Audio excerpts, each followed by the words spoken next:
We are glad you're with us this Wednesday evening. I'm Shannon Ogden. And I'm Jessica Porter. We're continuing to follow breaking news at this hour. The parents of the Evergreen High School shooter will not face any charges. Investigators with the Jefferson County Sheriff's Office say there was not enough evidence to charge them. But they also said they were not able to speak with the parents. Two students, as you know, were shot and injured in September shooting before the gunman died by suicide. And right now, the sheriff's office says this case is closed unless any new evidence emerges. Denver 7's Maggie Bryan is live for us tonight in Evergreen. Maggie, tell us what you have learned.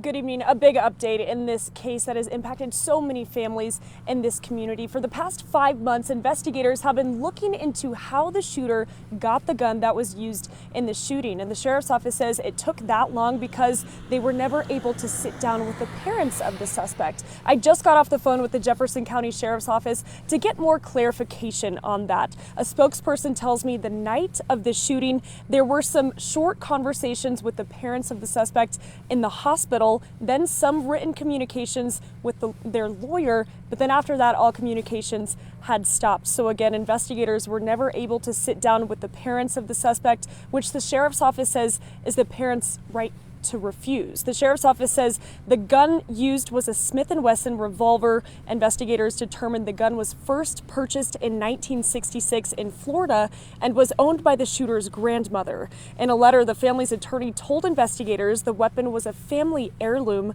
According to investigators, the letter went on to say that the gun was rarely used. It was stored out of sight in a locked gun safe and claimed that the shooter did not have access to the safe. Now, investigators, they weighed two potential charges for the parents. The first related to failing to secure a firearm, and the second providing a firearm to a juvenile. But ultimately, investigators say there was not enough evidence to move forward with either of those charges. And as soon as we heard this latest update, we came here to Evergreen to speak with the people here in this community. One man who has lived here in Evergreen for 15 years says he knows some parents may want to see accountability through criminal charges, but he's also trying to put himself in the shoes of the parents of the shooter.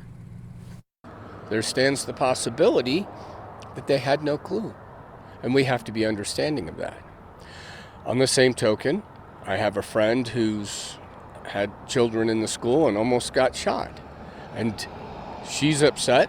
No one can blame her. And I also spoke with several other parents of students at Evergreen High School. Most of them did not want to go on camera, but most of them told me they were surprised that the investigation did not lead to any criminal charges against the parents. One dad I spoke with says he believes that seeing charges would serve as some kind of accountability and help his community heal. Others tell me that they believe in this investigation and they trust investigators. Live in Evergreen, I'm Maggie Bryan, Denver 7. Maggie, thank you. This announcement comes nearly 2 years after a first-in-the-nation conviction in Michigan. In April 2024, the parents of Ethan Crumbley were sentenced to at least 10 years in prison each for their role in the 2021 Oxford High School shooting.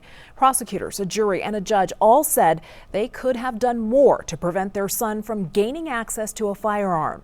It was the first time that the parents of a mass school shooter were convicted and sentenced. Ethan Crumbley shot and killed 4 students. And Denver 7 will stay on top of the story and reaction from the Evergreen community. And you can find all of our coverage right now on denver7.com.